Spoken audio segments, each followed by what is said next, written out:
Vous regardez Medi 1 TV Afrique, soyez les bienvenus si vous nous rejoignez. Votre journal, c'est maintenant. Voici les titres qui dominent l'actualité. Des centaines de milliers de partisans de l'unité de l'Espagne ont déferlé dans les rues de Barcelone hier, 2 jours après la déclaration d'indépendance du Parlement catalan.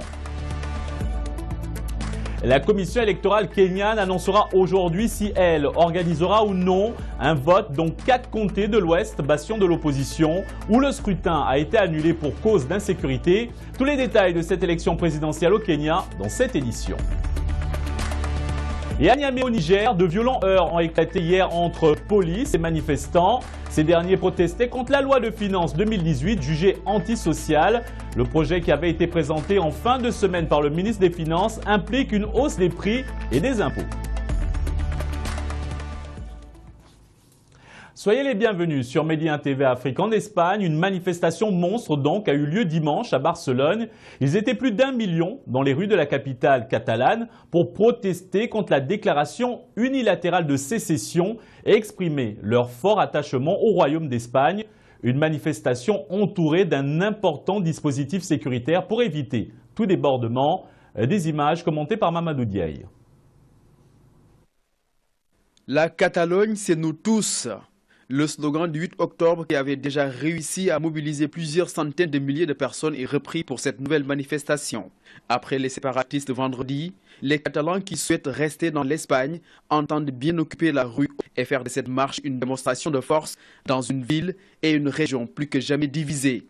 2 jours après cette déclaration unilatérale d'indépendance qui a marqué cette semaine en Espagne une rupture sans précédent en 40 ans de démocratie. La Catalogne, c'est nous tous. Un appel assorti de 2 mots, coexistence et surtout CENI, ce bon sens supposé réunir une majorité des Catalans face à une fuite en avant et la déraison des séparatistes. Le but de la société civile catalane, association organisatrice de cette manifestation, est clair, démontrer que la réalité de ce territoire grand comme la Belgique reste très nuancée. Une entité multiculturelle de 7,5 millions d'habitants, la plus riche d'Espagne et dont plus de la moitié des habitants sont issus d'autres régions du pays. Une manifestation qui a des airs de pré-campagne électorale. Les 3 partis favorables au maintien de la région au sein de l'Espagne, Ciudadanos, le Parti socialiste catalan et le Parti populaire de Mariano Rajoy, y sont représentés. En septembre 2015, les indépendantistes avaient obtenu 47,8% des suffrages, près de 51% des voix étaient allées à des partis soutenant le maintien en Espagne. Et si en Espagne, Carles Puigdemont est destitué, le président du Kurdistan irakien, lui, Massoud Barzani, a annoncé hier quitter la présidence de cette région après son pari raté d'obtenir l'indépendance qui a conduit à la perte de presque tous les territoires que les Kurdes disputent à Bagdad. Plus de détails avec ce récit de Férouz Ben Taleb. Des affrontements devant le bâtiment du Parlement d'Irbil, où les députés kurdes, réunis hier à huis clos, ont pris connaissance de la lettre que Massoud Barzani leur a adressée, annonçant la dissolution de ses pouvoirs en tant que président. D'un point de vue légal, son Excellence aurait pu continuer jusqu'à la 5e élection du Parlement et du poste présidentiel, selon le Conseil, mais apparemment il refuse de le faire. Massoud Barzani part sans gloire, alors qu'il y a un mois encore, il haranguait les foules en leur promettant la sécession. Lors d'une allocution télévisée, il a mis sur le compte d'une haute trahison la perte de la quasi-totalité des territoires disputés avec Bagdad. Faisant référence, sans les nommer, aux dirigeants du parti rival de l'Union patriotique kurde, dont les combattants s'étaient retirés le 16 octobre dernier, sans combat dans la province pétrolière de Kirkouk, face à l'armée fédérale irakienne. Nos adversaires qui ont livré la province pétrolière de Kirkouk sans combat ont commis une haute trahison. Le Parlement kurde a récemment gelé les prérogatives de Massoud Barzani à la suite des conséquences désastreuses du référendum de sécession qu'il a initié. Cette consultation, où le oui l'a largement emporté, a créé une crise sans précédent entre Bagdad et Erbil. Bagdad a envoyé ses troupes reprendre le contrôle de toutes les zones situées hors de la région autonome où les Kurdes avaient étendu leur emprise depuis 2003 dans la riche province pétrolière de Kirkouk. Erbil n'a en outre pas obtenu le soutien international qu'il espérait concernant le référendum sur la séparation. L'émir du Qatar a accordé une interview à la chaîne américaine CBS hier. Durant cet entretien, Sheikh Tamim bin Hamad Al Thani y a adressé des accusations frontales à l'encontre des 4 pays à l'origine du blocus économique et politique contre son pays en juin dernier. L'émir les accuse notamment d'essayer de renverser le régime, rappelant que c'est le même scénario de 1996 qui était en train de se répéter. C'est la première fois que Doha accuse frontalement ses voisins de tentatives de changement de régime. Rappelons que les 4 pays accusent le Qatar de soutenir les groupes extrémistes radicaux et d'être trop proches de leur rival iranien. François Compaoré, le frère cadet du président déchu Blaise Compaoré, a été arrêté hier en France à son arrivée à l'aéroport de Paris Charles de Gaulle. En juillet dernier, la justice burkinabé avait lancé un mandat d'arrêt international contre Compaoré dans l'affaire de l'assassinat du journaliste d'investigation Norbert Zongo en décembre 1998. Un des personnages les plus impopulaires du régime Compaoré, il est poursuivi pour incitation à assassinat. Il devrait être présenté au parquet général de Paris aujourd'hui pour statuer sur sa situation en France au cours de la procédure d'extradition. Selon son avocat, François Compaoré a été entendu 3 fois par la commission d'enquête internationale et 3 autres fois par une juridiction d'instruction au Burkina Faso. Or, chacune de ces 2 procédures l'a disculpé dans ce dossier.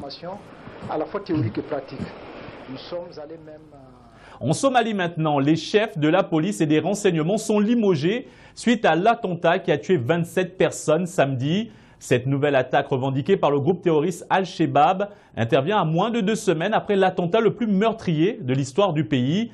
Retour sur ce drame dans la capitale somalienne avec Hicham Deshraoui. Selon un dernier bilan, 27 personnes ont été tuées. Plusieurs officiels figurent parmi les victimes. L'attaque revendiquée par les Shabaab a débuté avec l'explosion simultanée de 2 véhicules piégés, un minibus près de l'ancien Parlement et une voiture devant l'entrée d'un hôtel situé à environ 600 mètres du palais présidentiel. Dans un premier temps, ces explosions ont fait une quinzaine de morts parmi les policiers, les gardes de l'hôtel et les civils qui se trouvaient à proximité. Puis quelques minutes plus tard, des coups de feu ont été entendus à l'intérieur de l'hôtel et le secteur a été bouclé par les forces de sécurité. Une attaque menée selon un mode opératoire déjà utilisé par les Shabaab dans le passé, voiture piégée à l'extérieur pour faire diversion et permettre à un commando de pénétrer à l'intérieur du bâtiment visé afin de faire un maximum de victimes. Dans l'hôtel en question, lieu très fréquenté par les officiels somaliens, se trouvait le ministre de l'Intérieur de l'État du Sud-Ouest, Madobe Nuwo.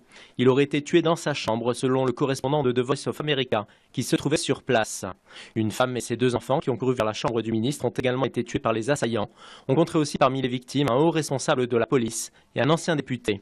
Il y a 15 jours, l'attentat le plus meurtrier de l'histoire du pays, attribué déjà au Shabaab, avait fait plus de 350 morts.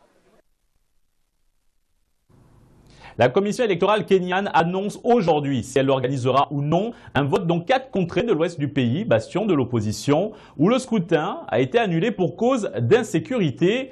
Un point de presse est prévu à cet effet.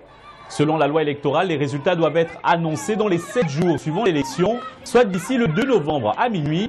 Les résultats partiels du 2e vote placent à nouveau Uhuru Kenyatta en tête. Une campagne de désobéissance civile est lancée cette semaine par le chef de l'opposition, Raila Odinga, afin de contraindre le pouvoir à accepter l'organisation d'une nouvelle élection dans les 90 jours.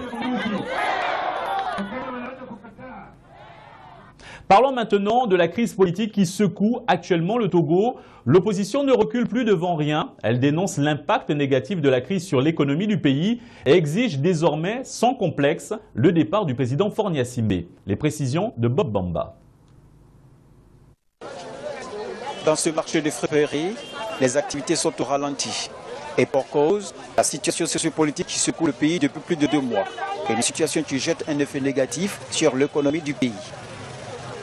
La crise qui mène maintenant au Togo, chez nous au marché, vraiment, on n'a pas la bouche même pour parler. Depuis le matin, depuis qu'on a commencé les marches, là, rien ne va. Plusieurs milliers de personnes ont manifesté encore la semaine dernière dans les rues de Lomé et dans d'autres villes de l'intérieur du pays. Nous allons nous libérer, nous allons nous battre par tous les moyens nécessaires. C'est très important pour nous. Nous sommes avec le peuple et le peuple est avec nous. Il faut voir ce qui se passe aujourd'hui. En 2005, on a tué plus de 1000 Togolais avant que Faure Gnassingbé ne vienne au pouvoir. Si vous allez à Mango, il n'y a plus personne. Si vous allez à Sokoré, il n'y a personne. Une situation qui ne laisse personne indifférent, y compris les associations de défense des droits de l'homme. Actuellement, ce que nous constatons, c'est qu'il y a une répression totale de toute forme de dissidence et de toute forme de manifestation dans le pays. Et ceci est aussi renforcé par le non-respect du droit à la liberté de manifestation. En début de semaine, la situation du Togo a attiré l'attention de la communauté internationale. Les chefs d'État de la CEDEAO ont recommandé le dialogue pour une sortie de crise. Au Niger, de violents heurts ont éclaté hier dans la capitale Niamey entre la police et des manifestants qui protestaient contre la loi de finances 2018 jugée antisociale. Le projet qui avait été présenté en fin de semaine par le ministre des Finances implique une hausse des prix et des impôts. Récit, Jean-Djibril William. Réduire un déficit budgétaire de 9%, notamment par la hausse des impôts en 2018, telles sont les grandes lignes du nouveau projet de loi des finances présenté par le ministre de tutelle à l'étude des parlementaires. Devant l'Assemblée, Assoumi Massoudou a évoqué la nécessité de remettre à flot une économie dont le PIB a baissé de 2 points en 2017, une situation due en majorité à la situation sécuritaire, mais aussi à des retournements de situation dont la baisse du prix de l'uranium, celle du pétrole ou encore la récession au Nigeria. Le gouvernement prévoit ainsi une hausse des recettes fiscales au risque d'incapacité de paiement et d'investissement pour l'État, des mesures jugées antisociales et inopportunes par la majorité des acteurs de la société civile et de l'opposition. Une vraie présentation d'une loi de finances doit partir d'un diagnostic rigoureux. Et ce diagnostic-là doit examiner d'abord l'état de notre administration. Pourquoi l'administration ne fonctionne pas bien? Pourquoi on a des taux de consommation faibles? C'est à quoi on a assisté, c'est une réplique, une réaction du ministre en charge des Finances par rapport à certains acteurs de la société civile qui sont exprimés par rapport à certaines associations islamiques qui sont exprimées vis-à-vis du contenu de la loi des finances d'ailleurs. Des associations qui ont par ailleurs multiplié ces dernières semaines les manifestations contre les nouvelles mesures fiscales. L'Assemblée nationale dispose quant à elle de 3 semaines pour valider ou rejeter le nouveau projet de loi des finances 2018. Une législation qui, selon le gouvernement, devrait permettre de faire décoller une croissance chiffrée à seulement 1% en 2017 par la Banque mondiale. Et un mot de Formule 1 avant de clore cette édition. Lewis Hamilton, le Britannique, a décroché son 4e titre de Formule 1 hier au Grand Prix du Mexique. Une course assez difficile face à ses grands rivaux Verstappen et Sébastien Vettel. Lewis Hamilton rentre donc dans la légende et rejoint le Français Alain Prost avec 4 titres. Il est juste devancé par Michael Schumacher, l'Allemand, qui a lui obtenu 7 titres, et l'Argentin Juan Manuel Fangio, couronné 5 fois. Et voilà, c'est fait. Lewis Hamilton, pour une 4e fois, champion du monde de Formule 1. Rien n'arrête le Britannique.